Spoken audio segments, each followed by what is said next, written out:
Jangan kita menjadi orang-orang yang tertipu, orang-orang yang terperdaya, atau orang-orang yang tidak bisa lagi mengenal mana kebenaran dan mana kebatilan. Disebabkan banyaknya orang-orang kafir di muka bumi, setiap hari kita melihat mereka, setiap hari kita mendengar berita tentang mereka, karena memang mereka lah yang mayoritas dan paling banyak di muka bumi. Nah, hal itu jangan sampai membuat kita mengatakan bahwasanya orang-orang tersebut adalah orang-orang yang diistimewakan oleh Allah Subhanahu wa taala. Jangan sampai kita punya pemikiran bahwasanya mereka itulah orang-orang yang benar, buktinya jumlah mereka lebih banyak dibanding orang-orang yang beriman. Nah, di dalam ayat ini dikatakan allazina kafar, orang-orang kafir. Kafir, kata para ulama, kalau diucapkan maka akan dipakaikan untuk dua makna. Ada kalanya kafir di sini adalah kufur millah, artinya dia seseorang yang di luar agama Islam, orang kafir non-muslim. Nah, kemudian ada juga kufur di sini bermakna kufur amal atau kufur nikmah. Dia masih termasuk kaum muslimin, tetapi dia muslim yang berdosa karena melanggar aturan agama. Ada juga yang menyebutnya sebagai orang fasik. Nah, orang-orang yang kafir betulan ini jumlahnya lebih banyak di muka bumi dibanding kita. Orang-orang kafir yang perangainya saja yang kafir sementara dia masih muslim, belum keluar dari Islam, itu juga banyak kita lihat dalam kehidupan sehari-hari. Nah, semuanya itu jangan sampai menghalangi kita untuk mengetahui mana yang benar, mana yang salah.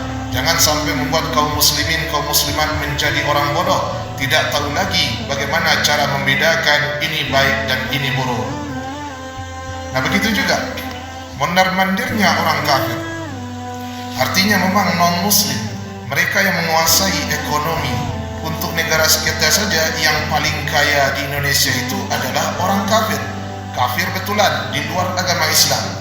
Nah, kemudian untuk seluruh dunia, mereka yang memegang ekonomi, politik, sosial, militer, kebudayaan, dan segala macamnya. Nah, Allah izinkan mereka begitu bukan berarti Allah merestui apa yang mereka lakukan. Allah berikan hal itu kepada mereka bukan berarti mereka berada di atas jalan kebenaran.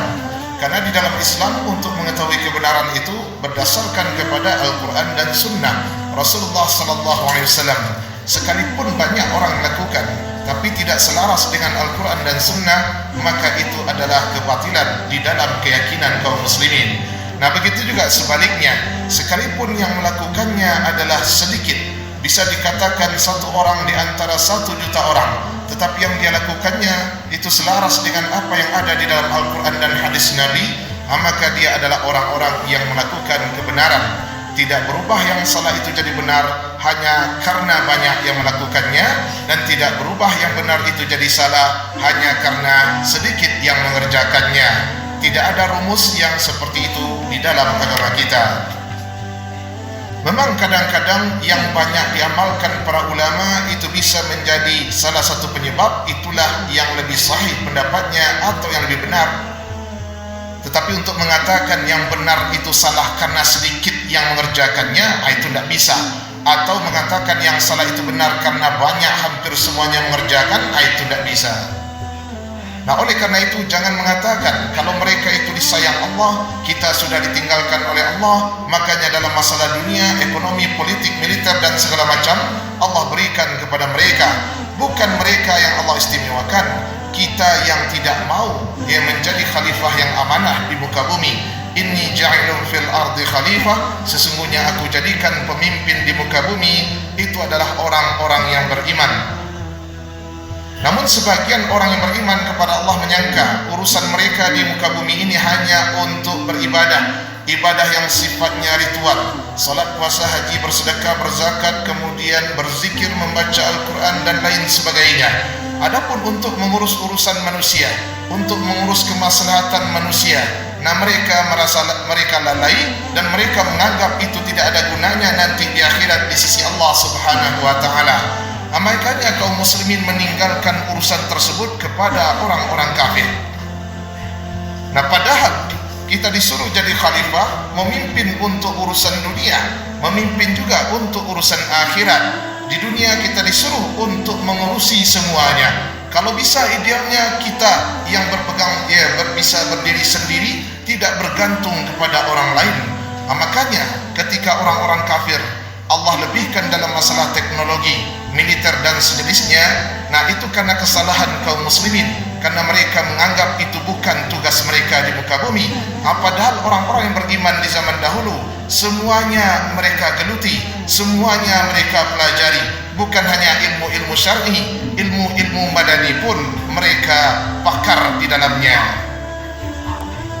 Nah, tapi mungkin sejarah itu yang tidak kita baca, sehingga kita sibukkan diri kita untuk masalah agama, sementara masalah dunia kita lalai, kita serahkan kepada orang-orang yang tidak beriman kepada Allah Subhanahu wa taala.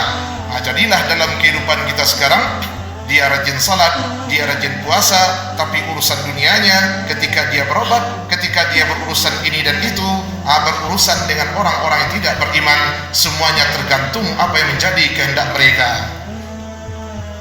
Ujung-ujungnya akan rusak juga, akan berkurang juga keimanan kita kepada Allah Subhanahu wa taala. Oleh karena itu, kita harus menjadi pemimpin dalam urusan dunia, begitu juga pemimpin dalam urusan akhirat, karena itulah yang sebenar-benar pemimpin. Man sada qaumahu fid dunya wal akhirah fahuwa sayyiduhum. Siapa yang memimpin seseorang, siapa yang memimpin satu kaum dalam urusan dunia dan akhirat, maka dialah pemimpin mereka. Begitu juga, jangan sampai kita tertipu ketika ada orang-orang kafir yang ikut melakukan amalan-amalan yang diperintah di dalam Islam. Nah, kita sering mendengar ada orang kafir menyebut kalimat-kalimat thayyibah, dia beristighfar, astagfirullah, dia membaca subhanallah, kadang-kadang Allahu akbar, masya Allah, dan ucapan-ucapan lainnya, sementara dia sendiri tidak beriman kepada Allah Subhanahu wa taala. Begitu juga kita melihat orang-orang kafir itu melakukan amalan-amalan yang diperintah di dalam Islam. Mereka ikut berkhitan padahal tidak diperintahkan.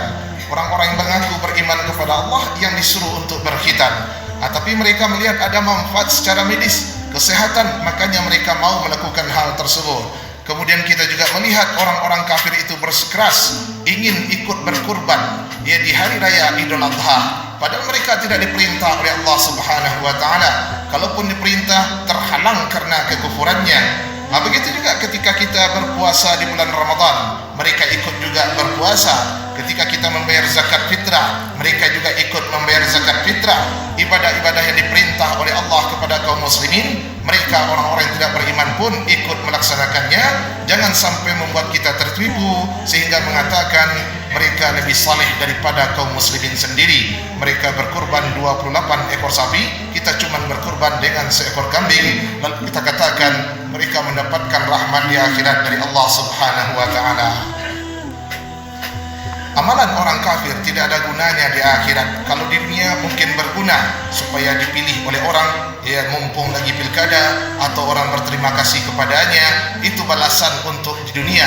Tetapi kalau untuk balasan di akhirat, mereka tidak mendapatkan kebaikan sama sekali. Itu ibaratkan abu di atas tungku, datang angin yang besar, hilanglah abu tersebut, tinggal kepala tungku yang licin, tidak tersisa. Nah, begitulah nasib orang-orang kafir yang melakukan amal ibadah yang diperintah di dalam Islam.